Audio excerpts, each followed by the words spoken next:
Oke, teman-teman selamat malam. Oke, buat teman-teman yang ada pertanyaan langsung aja ya di kolom komentar ya, di kolom chat ya kalau di Zoom ya. Oke, teman-teman, ini mungkin sekilas aja ya, saya nggak sempat post, saya baru datang ya.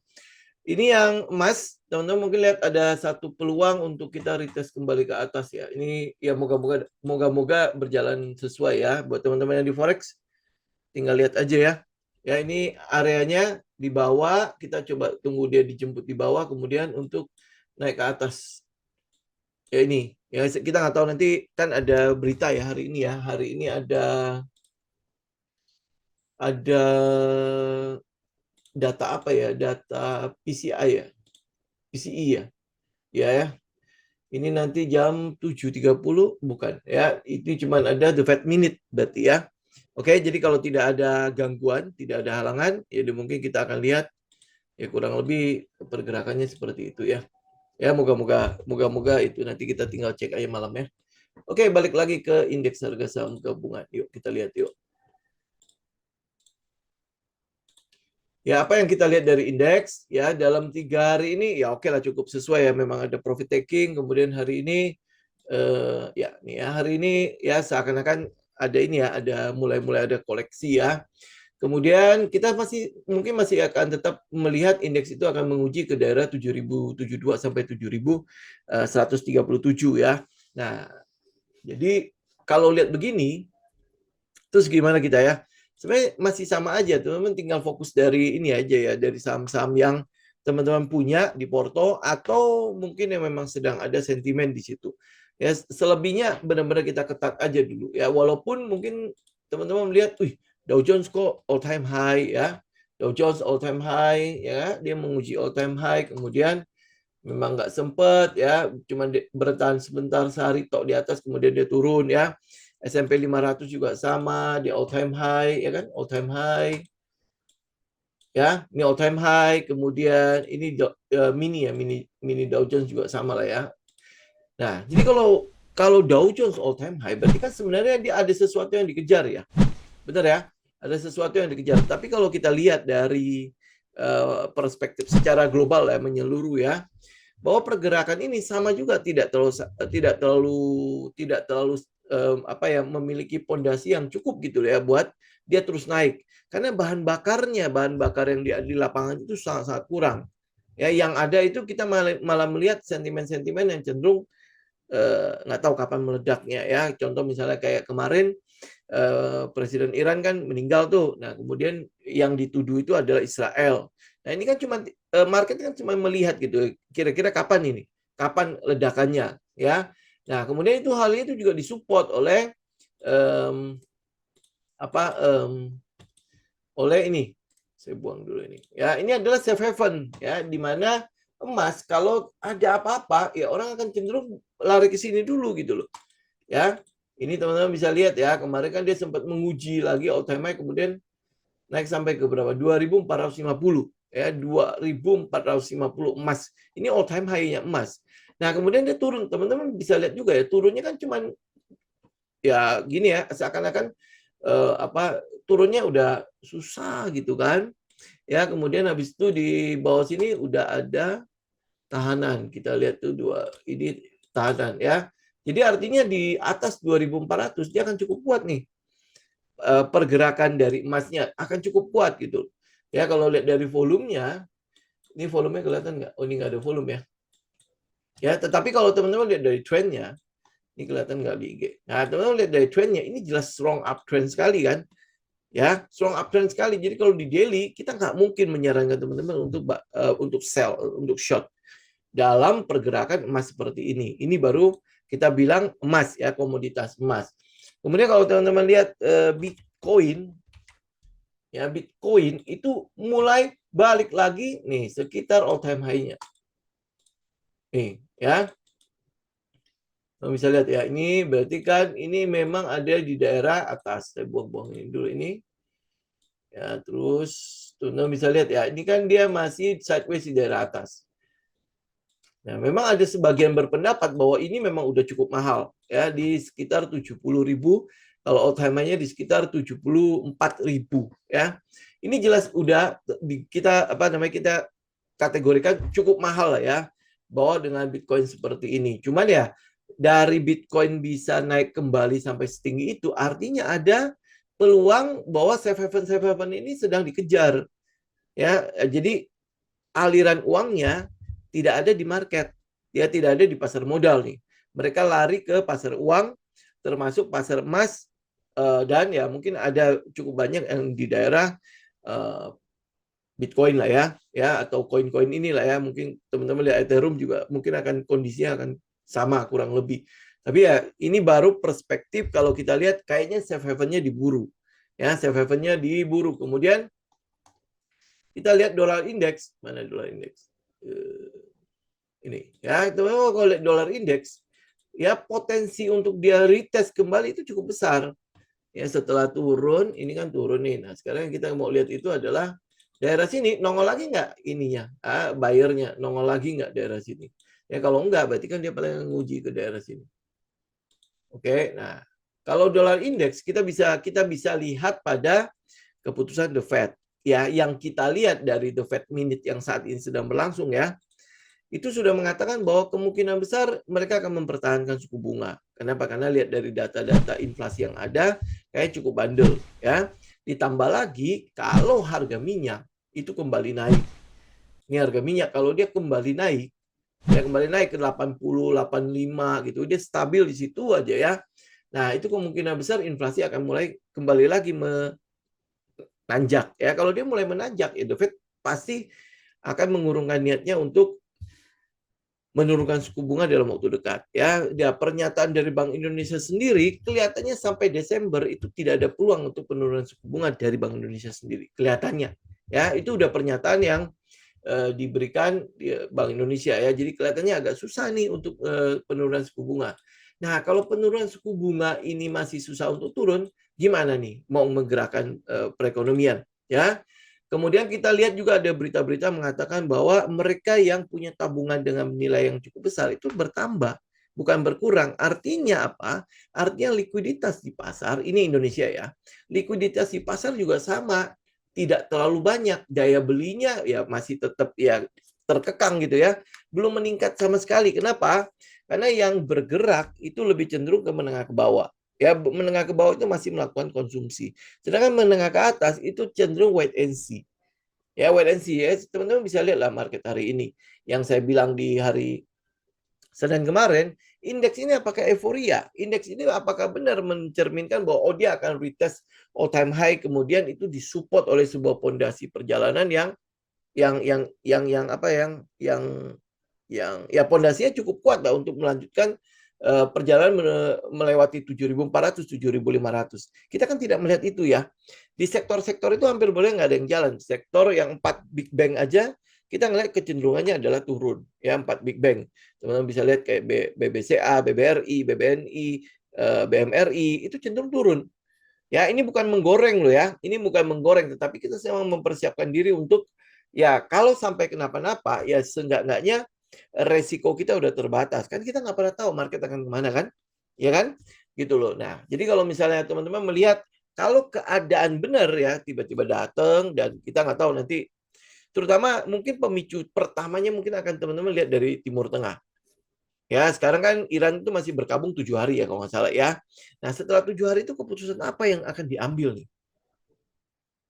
Gitu. Ini kan yang dilihat oleh market kan. Bahkan Presiden Jokowi sudah mengatakan walaupun dengan meninggalnya Presiden Iran diharapkan minyak-minyak itu tidak melonjak ya. Dan seperti mungkin teman-teman ketahui bahwa sebagian besar minyak kita itu dari Iran. Kebetulan ya minyak kita hampir boleh bilang cukup besar itu dari Iran. Ya, kita membeli dari Iran selain dari Arab Saudi, kalau nggak salah juga ada yang dari Amerika ya. Tetapi semua minyak-minyak kita nggak beli langsung, kita beli sama Singapura. Oke, ya mungkin teman-teman udah tahu lah ya. Dan itu sampai sekarang masih terjadi.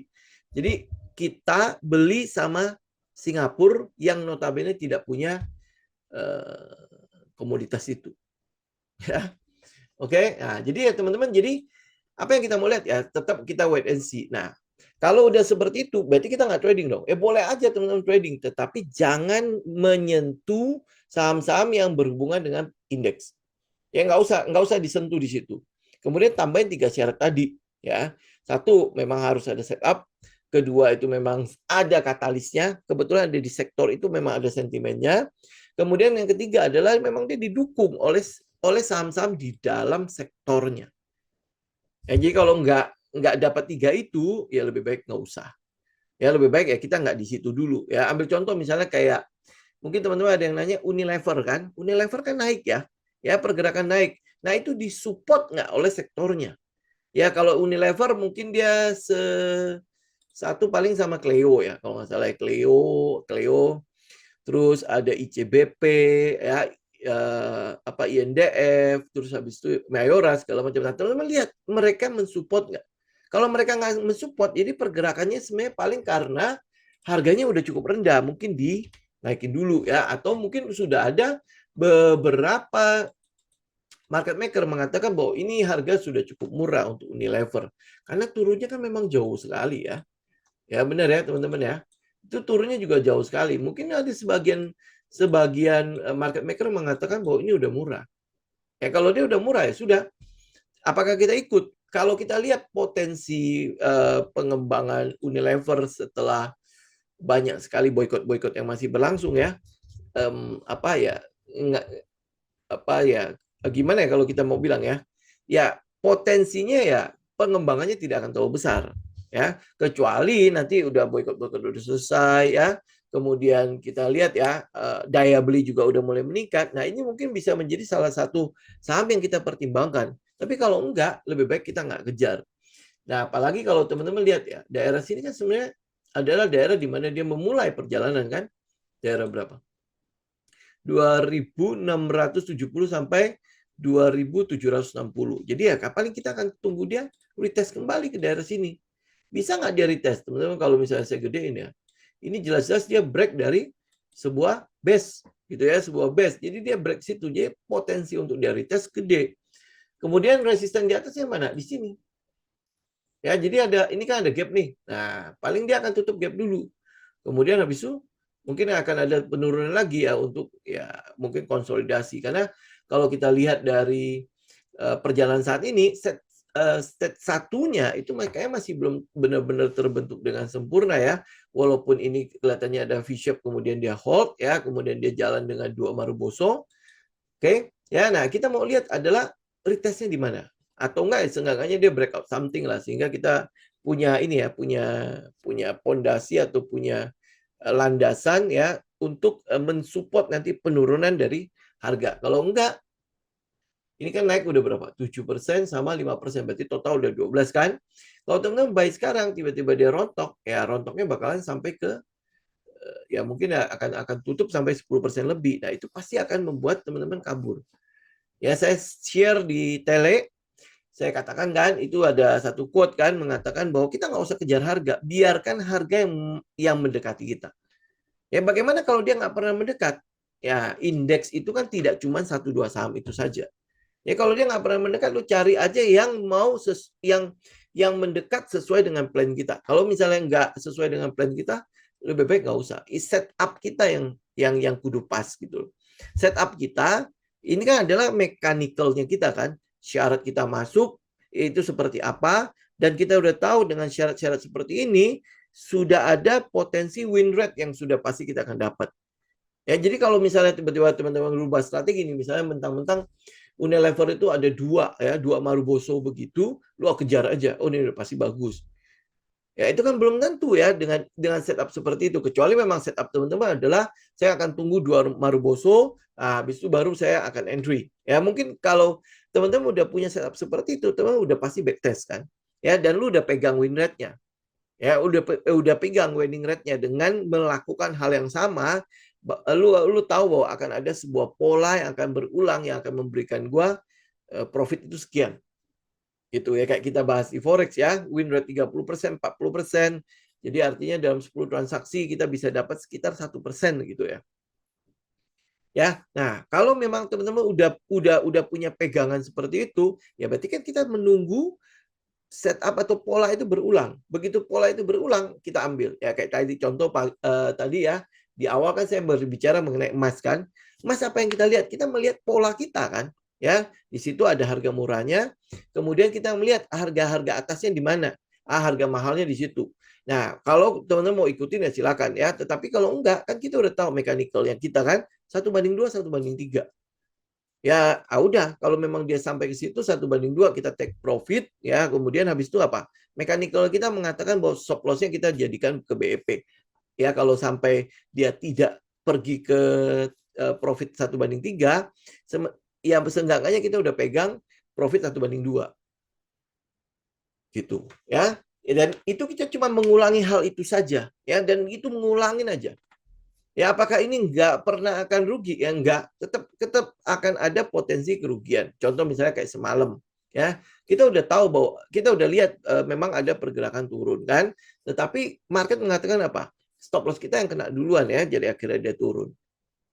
Ya, ya, it's okay. Memang arahnya oke sama lah ya. Kemudian sekarang kita lihat kalau stop loss nggak kena 1:2, 1:3 kan udah dapet tuh. Ya, nah kita cuma mengulangi hal-hal yang memang sudah kita backtest, kita tahu win rate-nya. Kemudian habis itu kita tahu juga, oh kalau resiko gue sekian, ya. Kemudian kalau dia menuju kepada area taking profit gue juga udah tahu untung gue adalah sekian sekian sekian gitu loh. Gitu ya. Oke. Nah, itu kurang lebih market ya. Kalau teman-teman ada pertanyaan silakan ya, nanti langsung ya. Oke, kita lihat Bevin. Bevin. Ini bukan yang ini. Mana ya? Oh, Bevin ini. Nah, teman-teman lihat ya. Ini Bevin ini kemarin udah sempat kita bikin ada ini ya, berarti ada trading plan di Bevin. Kita maunya dia turun, kemudian habis itu dia ternyata tidak turun, ya. Kemudian habis itu teman-teman lihat ya, ini kena stop loss. Ya, ini kena stop loss. Jadi kalau gua tunggu dia di daerah sini, kemudian gue buy, ya, kemudian gue buy, kan harapan gua adalah dia mantul ya. Ya, ada pantulan ke atas kan, ya. Tapi apa yang terjadi? Oke, dia turun. Nah, turun, gue udah tahu gue akan loss berapa? 7%. 7% ini berarti 1% dari portofolio gua. Ya, 1% dari portofolio gua. Bagaimana itu ya ada position sizing-nya. Nah, kalau lu nggak ada stop loss, teman-teman bisa lihat dia akan kemana. Dia totally sampai ke sini. Ya, kalau dia sampai ke sini, itu berapa? Teman-teman sudah floating profit. Ini bukan floating profit, floating loss 23%. Kebayang nggak? Ya, kalau 7% saja, lu udah hilang 1% dari porto lu. Kalau lu pakai position sizing ya. Nah, kalau dia 23% berarti sudah 3% dari porto lu itu dalam keadaan minus ya. Jadi udah 3% habis nih. Ya, kalau lu nggak itu lagi, mungkin dia akan turun terus. Gitu ya. Nah, oke, ini adalah trading plan ya. Makanya kenapa kita punya stop loss? Ya, kenapa kita punya stop loss? Karena kita tahu bahwa bukan kita yang mengendalikan harga. Ya, dan itu bisa jadi salah satu adalah bagian win rate kita yang kalah. Gitu kan, win rate itu kan bisa 30, bisa 40, bisa 50, bisa 60% kan. Nah, ya, dia kan nggak mungkin 100%. Karena dia nggak mungkin 100%, maka kita tahu bahwa ada peluang kita kalah. Nah, ini bisa jadi ini bagian dari kita kalah. Tapi ya teman-teman juga lihat ya, apakah hanya berdasarkan technical ini udah cukup buat kita, ya atau teman-teman perlu lengkapi dengan sentimen tadi, ya sentimen segala macam. Yang kita lihat sih sekarang ya untuk technicalnya, ini saya buang ya. Untuk technicalnya, ya kalau lihat dari technical yang tadi, ini kan berarti dia sudah breakdown ya. Dia sudah break kan, ya dia udah break. Jadi tadinya dia naik, kemudian habis itu dia break. Nah, kalau udah lihat begitu, apakah kita akan nangkep walaupun kelihatannya dia ada di support nih. Ya, kelihatannya dia ada di support nih. Kemudian habis itu kita tangkap. Tangkap apa enggak gitu kan? Ya udah pasti tidak. Kenapa? Karena tadi kita mau mengatakan bahwa kita butuh 3 hal untuk kita melihat. Satu, setup. Setup di Bevin ada nggak? Ya oke lah kita bilang, oh ada. Karena dia di daerah support. Jadi gue bisa buy on support gitu kan. Ya oke ada. Nah, kemudian yang kedua kita mau lihat ada sentimen nggak? Ada katalis nggak untuk si asuransi itu sendiri? Ya, atau untuk multi finance itu sendiri? Ada nggak? Yang saya tahu di lapangan, KPR lagi turun, kemudian habis itu KPM lagi turun, ya. yang gede itu pinjol sama pay later. Ya, Bevin saya rasa nggak masuk ke situ ya. Bener nggak? Yang nyangkut di pinjol banyak, yang memanfaatkan pay later juga banyak. Betul nggak? Nextnya habis itu apa? Apa ada hubungan dengan Bevin? Nggak, pasti nggak ada kan? Bevin itu lebih ke arah asuransi, Bevin itu lebih ke arah multi finance. Ya, dan yang kita lihat itu tidak ada di dalam situ. Ya, kalau nggak ada, udah kita udah minus kan. Satu poin ya. Kemudian poin yang kedua, teman-teman juga bisa lihat adalah sektornya.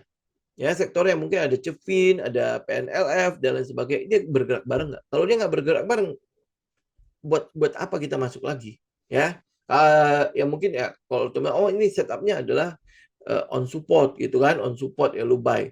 Tetapi tidak ada uh, pendukungnya, nggak ada bensinnya. Sentimen itu kan adalah bensin kan, katalis itu adalah bensin kan. Jadi ya saya mungkin pasti tidak akan masuk situ. Gitu. Ya. Oke, nextnya adalah Pegas ya. Pegas ini kita lihat sebentar ke ini dulu. Ini adalah natural gasnya. Teman-teman lihat ya, mana nih. Lihat nggak? Ya, ini adalah natural gas ya, gas alam. Sorry, ini tembaga. Ini. Ini adalah gas alam. Dimana kita lihat kan dia break kan, ya dia break kemudian habis itu teman-teman lihat. Ya ini mengalami kenaikan entah itu berapa hari ya dari tanggal berapa? Dari tanggal 26 April ya sampai hari ini berarti udah mau sebulan. Betul ya? Ya ini adalah gasnya. Nah, waktu itu yang saya sarankan untuk teman-teman lihat itu adalah Raja. Benar ya? Kita nggak ngomongin Pegas malah. Kita ngomongin Raja. Kenapa kita nggak ngomongin soal Pegas? Satu, ya karena ini BUMN.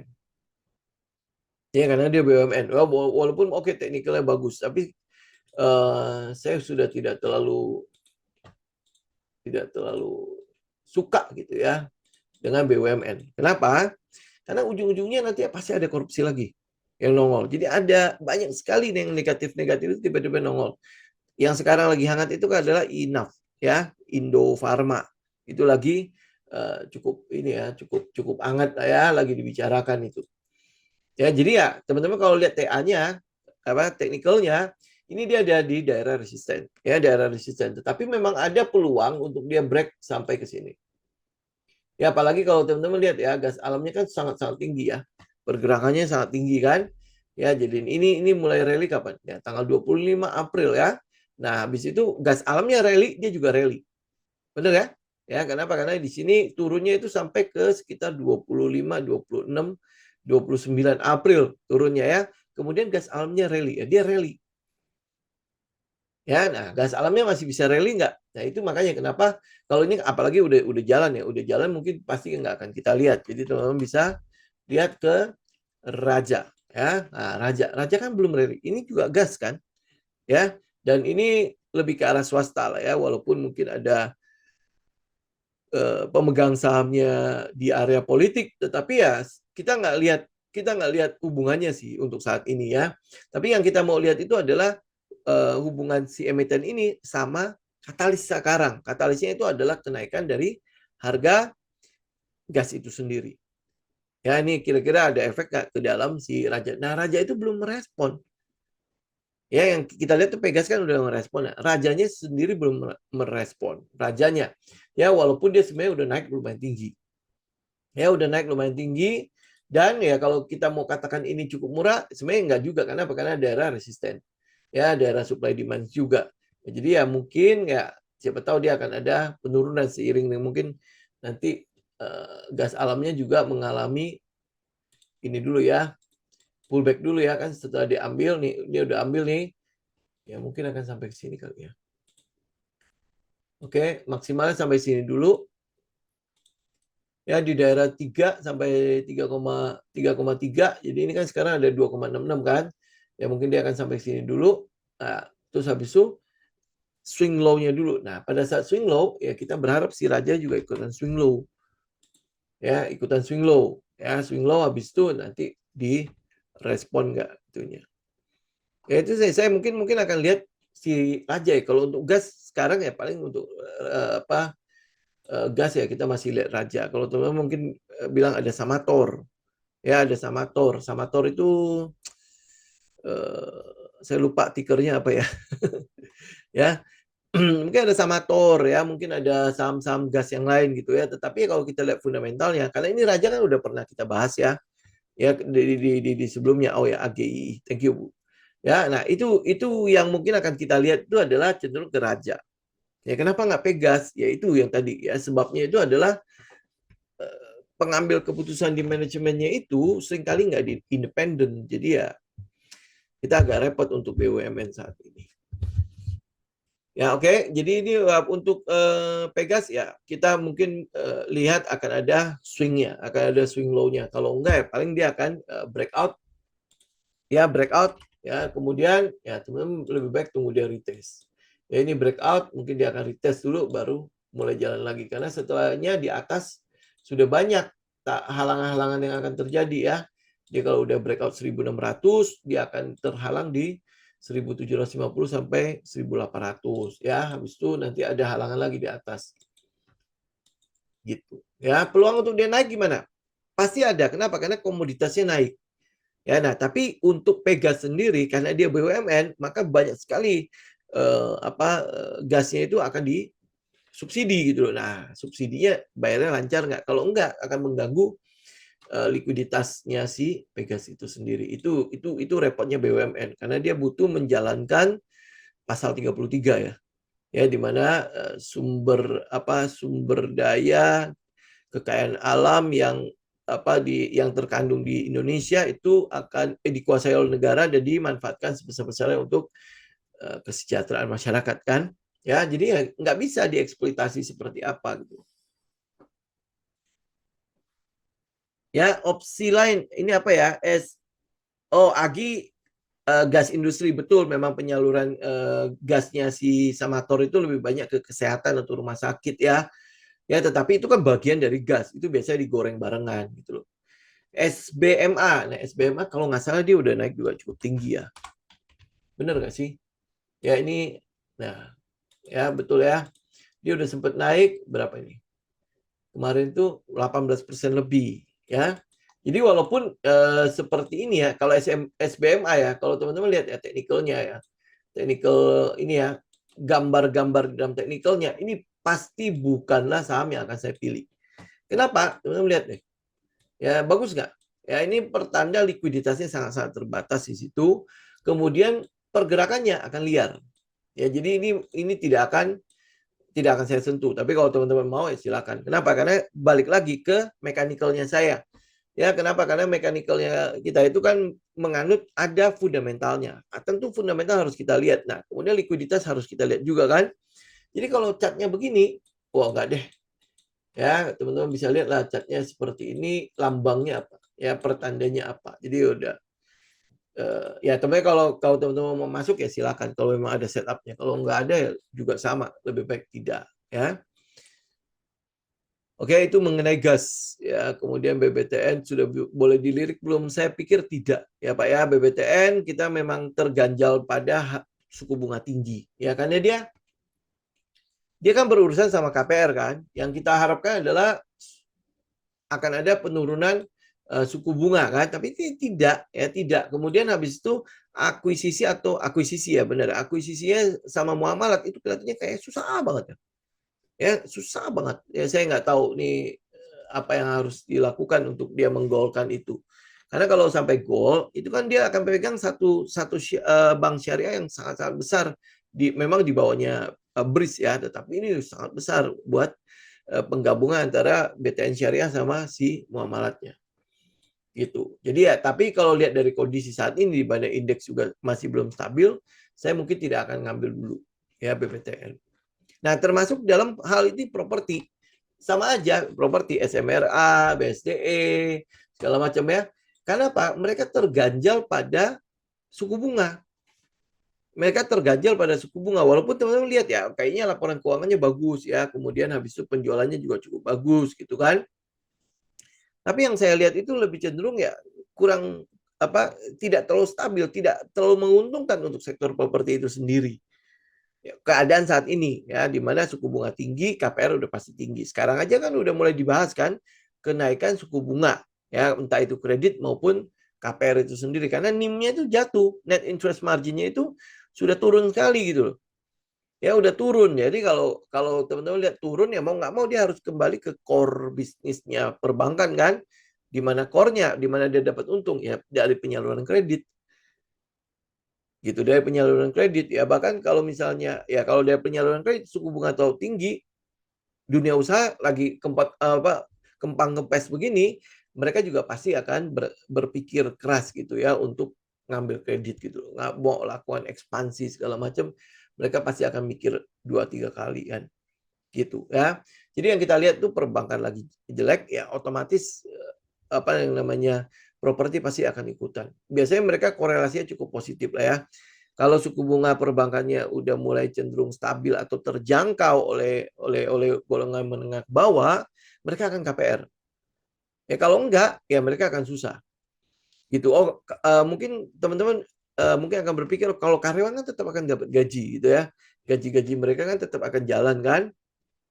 Nah, kalau gaji-gaji mereka tetap akan jalan, berarti kan mereka cenderung oke dong bisa bisa tetap KPR kan? Betul nggak? Tetapi suku bunganya tinggi.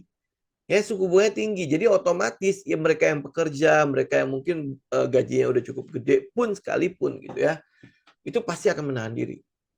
Ya pasti akan menahan diri minimal udah kita kontrak dulu deh, ya kontrak dulu ya kontrak setahun 2 tahun lagi nanti kita lihat keadaan seperti apa.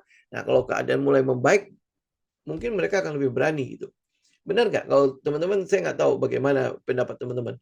Ya kalau kalau saya mungkin ngelihatnya itu adalah lebih ke arah pasti mereka akan ya seenggaknya tiarap dulu lah gitu. Bagaimana dengan KPR-KPR yang sudah berjalan itu akan diusahakan untuk terus ditutupin.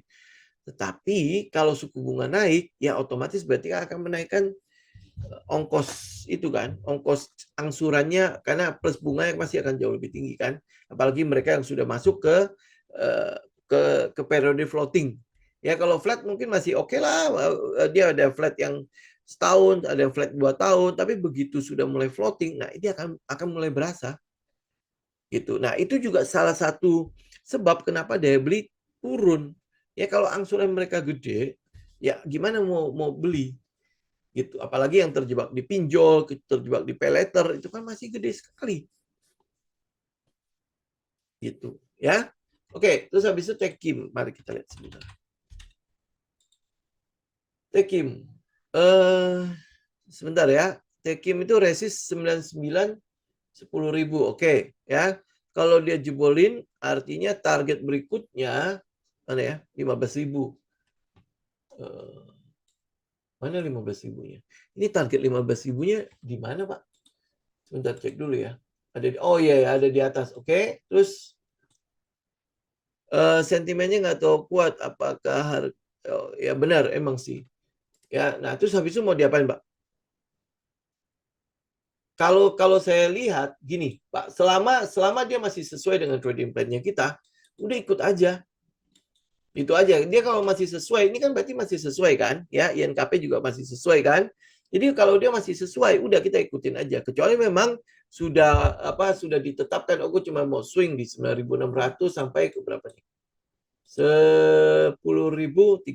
Kecuali memang kita udah sampai cuma maunya sampai situ ya sudah kita kelarin aja gitu ya. Tapi kalau teman-teman lihat kayaknya ini memang dia masih masih terus terus bagus ya. Kenapa? Karena gini, pendapatan mereka kan ada namanya apa ya itu namanya ya? Apa sih itu namanya? Perbedaan kursi itu namanya apa? Kok saya jadi lupa ya? Udah. Ya, dia punya itu dan kemudian pendapatan mereka kan masih dalam keadaan ekspor kan, ya ekspor kan. Jadi kalau ekspor dengan suku bunga dengan nilai tukar yang begitu rendahnya itu sebenarnya menguntungkan dia gitu loh. Ya, keuntungan krusnya itu namanya apa ya, Pak? Bahasa kerennya. Ya. Jadi itu cukup menguntungkan dia. Jadi selama masih sesuai dengan plan udah ya ya ya kurang lebih itulah ya, Pak ya. Spare lah apa segala macam ya. Ya dia bisa mendapatkan keuntungan dari situ. Ya, ini sama kayak inilah kayak emiten tembaga ya, komoditasnya naik ya, kemudian nilai tukar kita rupiah turun ya otomatis dia mendapatkan sebenarnya double sentimen kan. Harga komoditasnya naik, sekarang nilai rupiah lagi rendah-rendahnya. Ya, dia dapat banyak. Karena produksi mereka itu dalam bentuk rupiah, sedangkan penjualan mereka dalam bentuk US dollar itu jelas akan sangat menguntungkan mereka. Gitu. Oke. Jadi udah sama masih sesuai plan, hold aja. Ya, kecuali memang dia udah nggak sesuai plan lagi. Kalau dia nggak sesuai plan ya sudah kita kabur. Tapi kalau dia masih sesuai, ya udah mau ngapain lagi gitu loh. Karena sekarang agak-agak susah untuk menemukan saham yang dia bisa bergerak melawan tren yang ada. Ya itu udah jelas susah. Kenapa? Karena marketnya begitu. Ya kalau udah dapat ya coba bertahan di situ.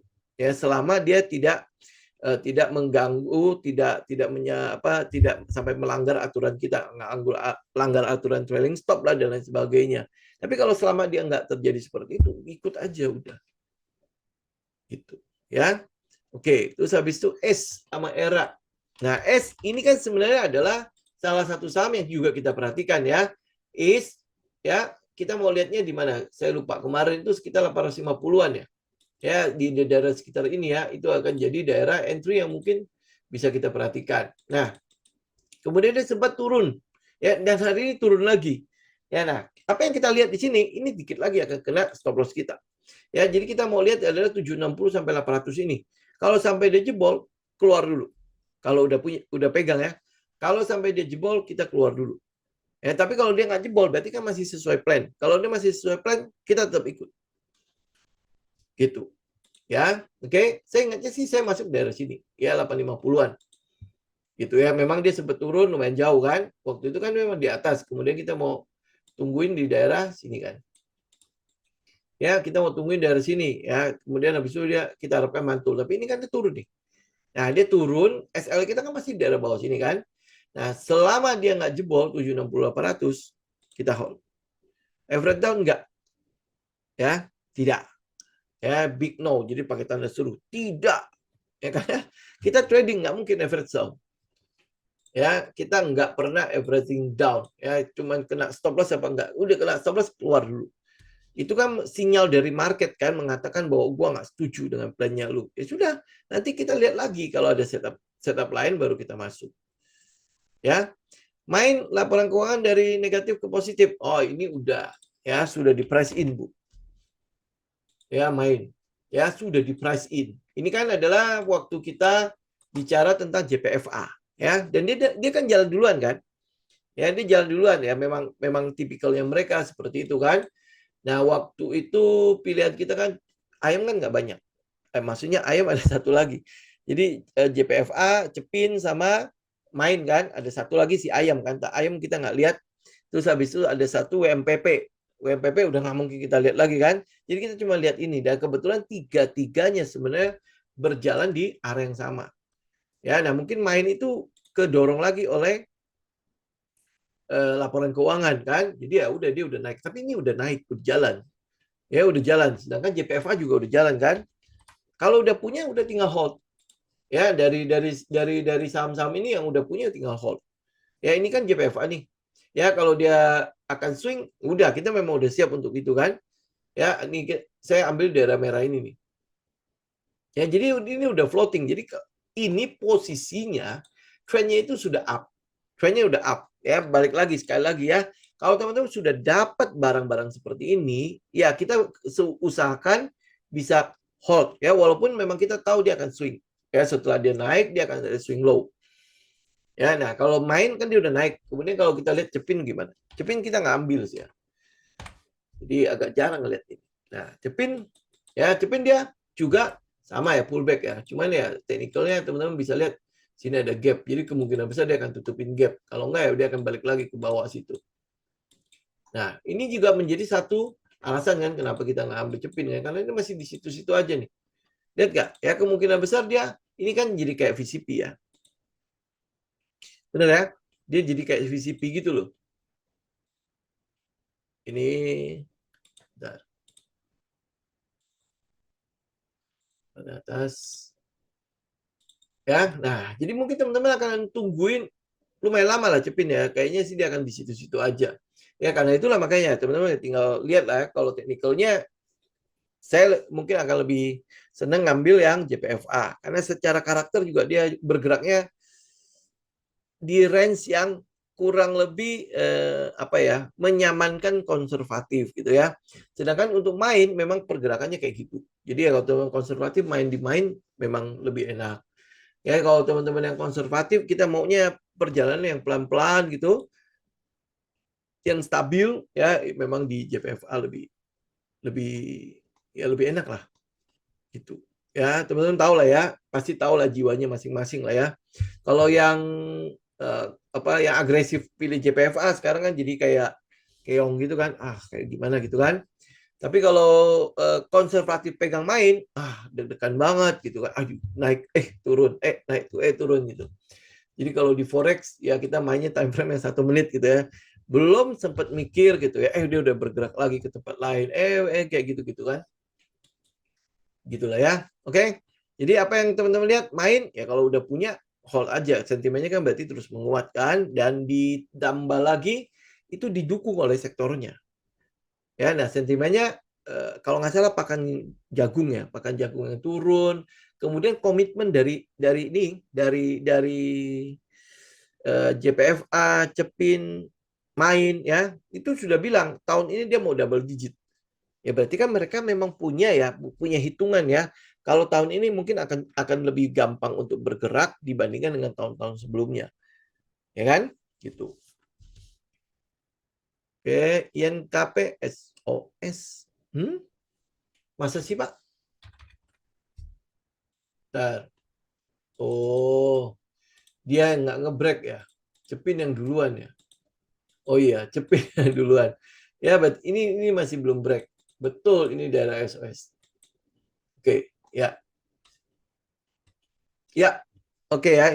Jadi ini karena dia belum belum break, sedangkan Tekim sudah duluan. Ini berarti tinggal tunggu break aja kalau teman masih mau masuk lagi. Ya, tapi overall dia masih sesuai. Oke, next apa ya?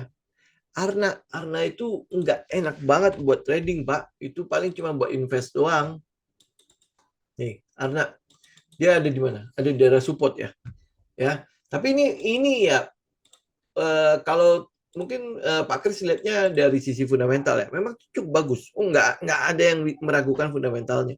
Cuma kalau untuk trading nggak enak banget pokoknya, Pak. Ya, tidak enak banget lah pokoknya. Ya, satu likuiditasnya memang sedikit, ya, kedua ya perjalanannya kayak gini. Dan kalau lihat teknikalnya kok kayaknya tidak terlalu menyenangkan ya. Oke, ya ini mungkin kalau lihat ini satu, berarti ini udah selesai ya. Kemungkinan besar akan ada spring atau tidak. Ya, spring apa tidak. Kalau Arna ini kan kebetulan ada keramik kan, Mbak. Ya, kalau kita lihat dari ini pasarnya dia itu properti itu kan juga sama ya. Memang kelihatan kayak lagi bangun di mana-mana kan, ya. Tapi yang bangun yang paling benar-benar butuh satu bahan gede dan cepat itu adalah IKN. Jadi Arna harus bisa masuk situ. Kalau enggak ya memang pasarnya itu lagi sepi untuk si keramiknya gitu. Jadi kalau lihat teknikalnya ya mungkin ini adalah daerah set 1. Tapi yang kita mau lihat itu adalah ini mau ngapain dia? Ke spring ya, spring berarti tungguin V-shape kemudian hold itu spring ya, kemudian tunggu LPS-nya kan atau sekalian tunggu kometnya. Tapi saya nggak tahu Pak, likuiditasnya cukup nggak buat kita masuki gitu ya. Oke, Cimori ULTJ ini kayaknya masih sideways kan? Karena dia nunggu kan. Ini semua pasti akan nunggu lagi di Septemberan Oktober. Ya benar ya. September Oktoberan. Karena udah dinaikin, udah price in. Dia sekarang tinggal nunggu. Jadi enggak. Karena kan banyak sekali yang meragukan makan siang masih makan siang gratis ini anggarannya nggak ada gitu. Tapi APBN 2025 kita lihat sih memang udah ada ya, udah ada pos untuk makan siang ya. Ya tinggal pelaksanaannya. Tapi ini udah mulai sih. Mereka udah mulai ya, udah mulai naik kan. Ini masih SOS kan. Ya daerah-daerah kalau ngumpulin ya masih Ya, oke sih, cuman ngumpulnya pelan-pelan aja karena masih cukup lama. Ya, mungkin masih akan ada penurunan. Ya, nah ini Big Bang. Big Bang mah gampang kok. Ya, Big Bang. Ini udah kita bahas sering kali kok. Ini tinggal tungguin daerah 9.300 jebol dan bertahan di bawah. Udah, ini sudah kelihatan kan mana mana bikinnya. Nih,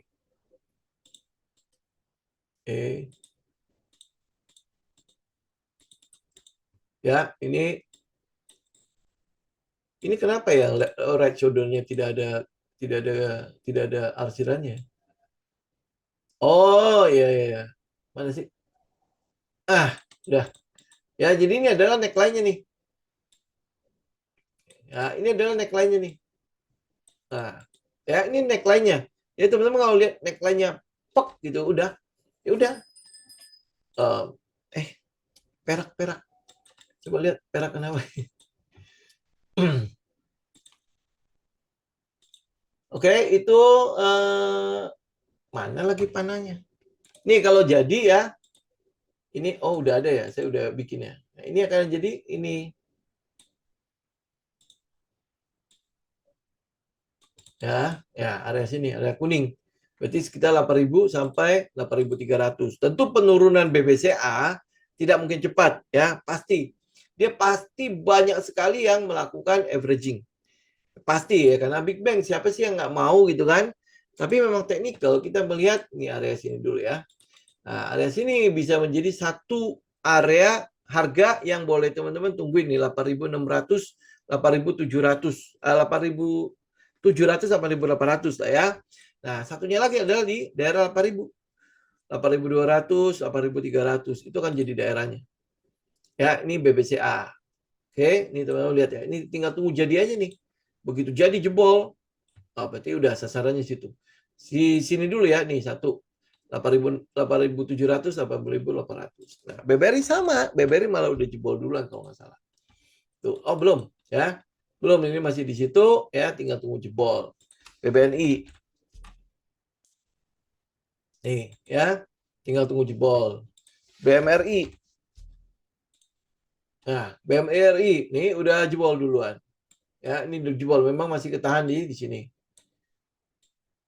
Ya, dia memang masih ketahan, tapi ini tinggal jebol doang. Nah, jebol, jebol, ini biar cepat ya. Ini satu, terus habis itu ke bawah.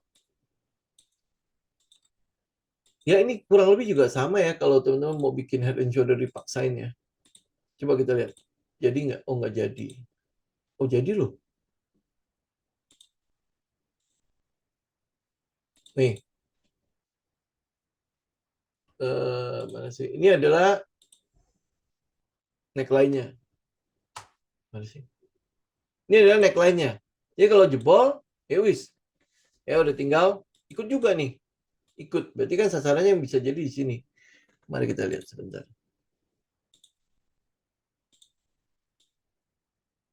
Oh iya, ini ya. Betul ya, dari sini, dari bawah.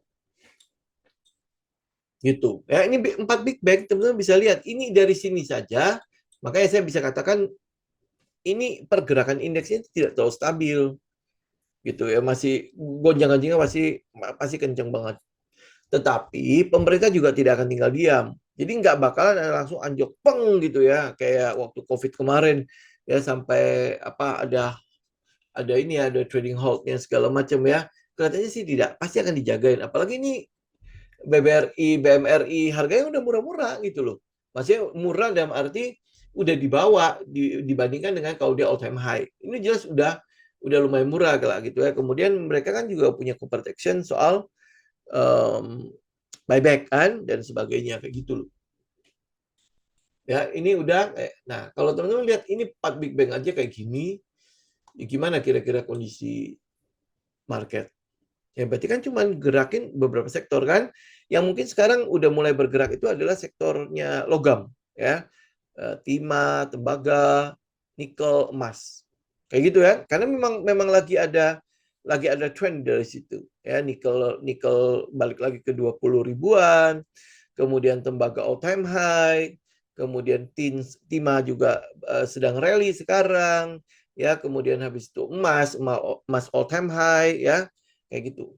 Itu logam-logam. Sebenarnya cukup menguntungkan kita sih, karena kita adalah produsen komoditas-komoditas itu, gitu ya, cukup menguntungkan, gitu kan. Tetapi kan ini kan butuh proses, ya, butuh proses. Seberapa menguntungkannya, gitu, seberapa stabil harga-harga logam-logam itu ada di daerah saat ini, gitu kan. Kenapa? Karena jangan sampai kita belum menikmati, emiten-emiten belum menikmati banyak, harganya udah mulai turun.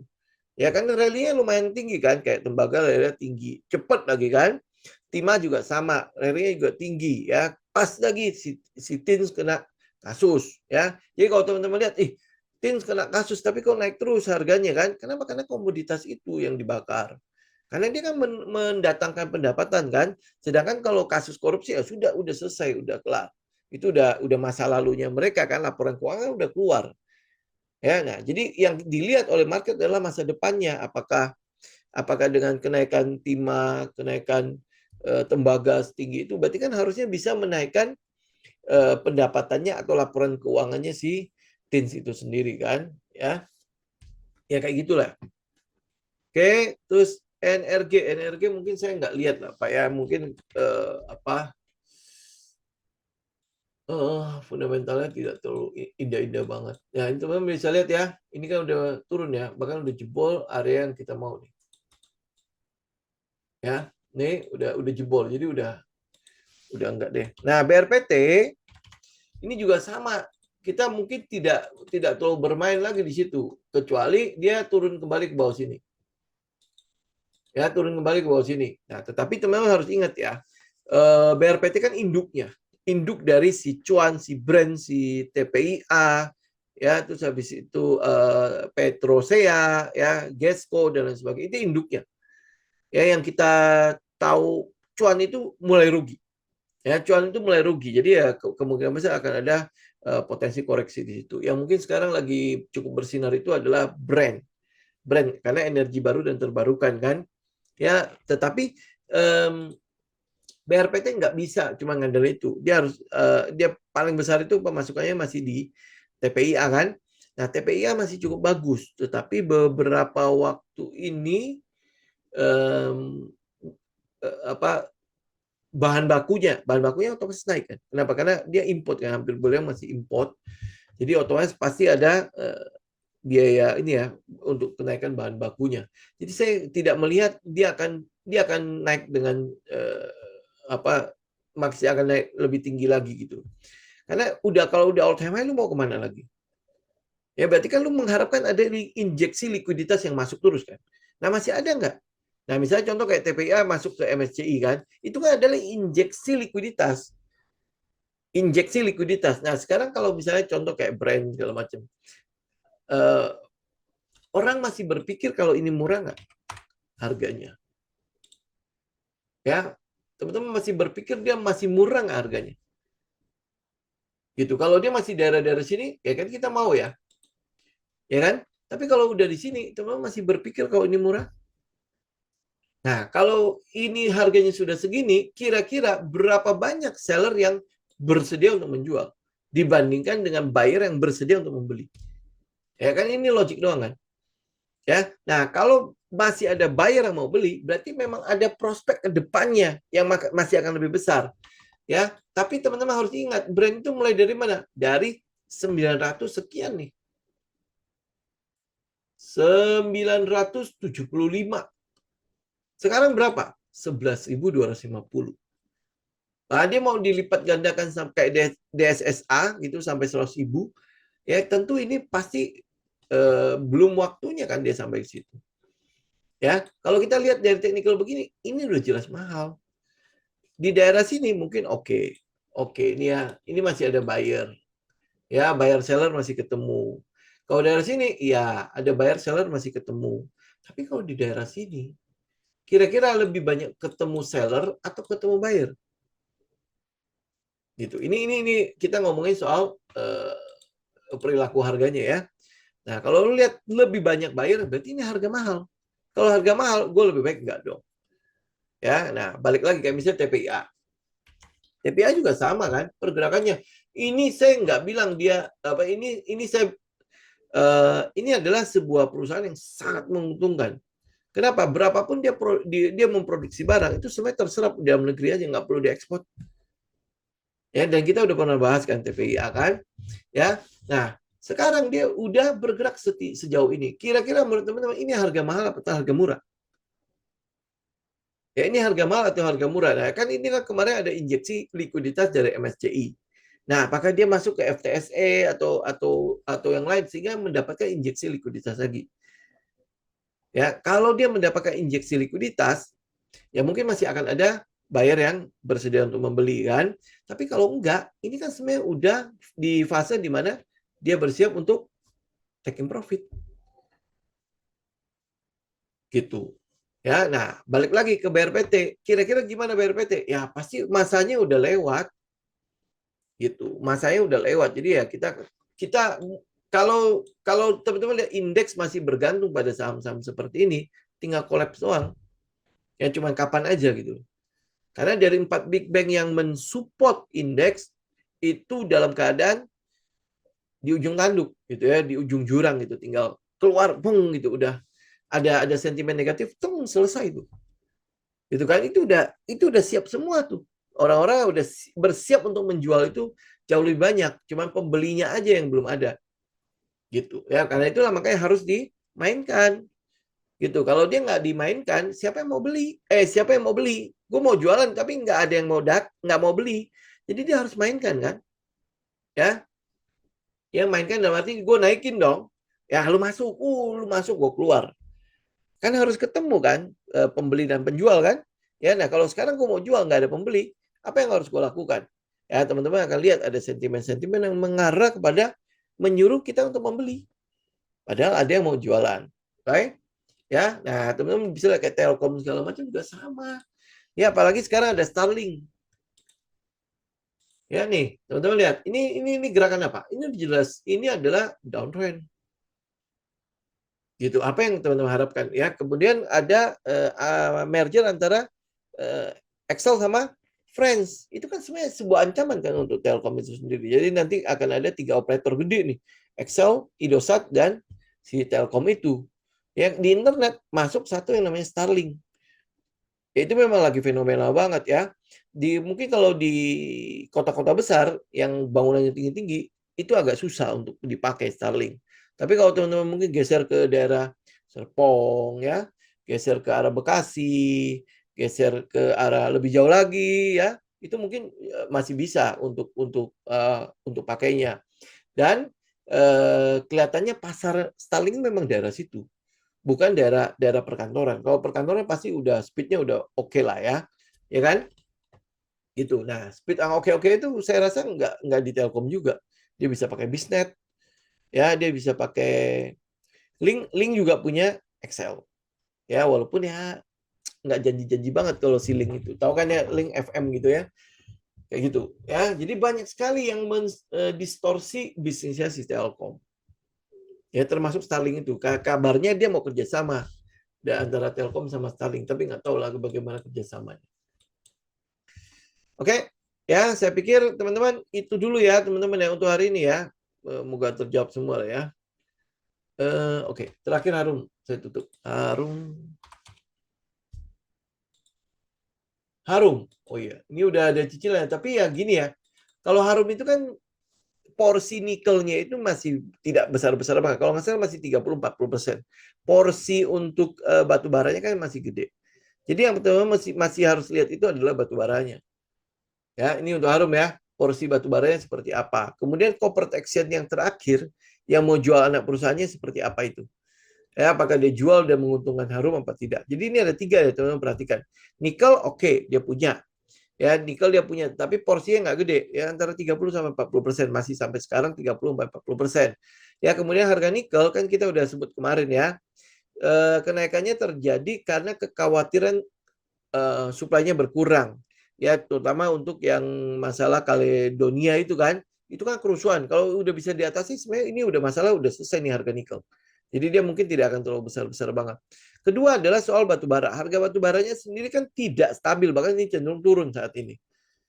Ya, cenderung turun. Nah, kalau dia cenderung turun, hampir boleh bilang tidak ada sesuatu sentimen pun yang bisa menggerakkan jarum. Ya. Nah, yang ketiga adalah sentimen ini sebenarnya cukup jadi sentimen negatif penjualan anak perusahaan ini.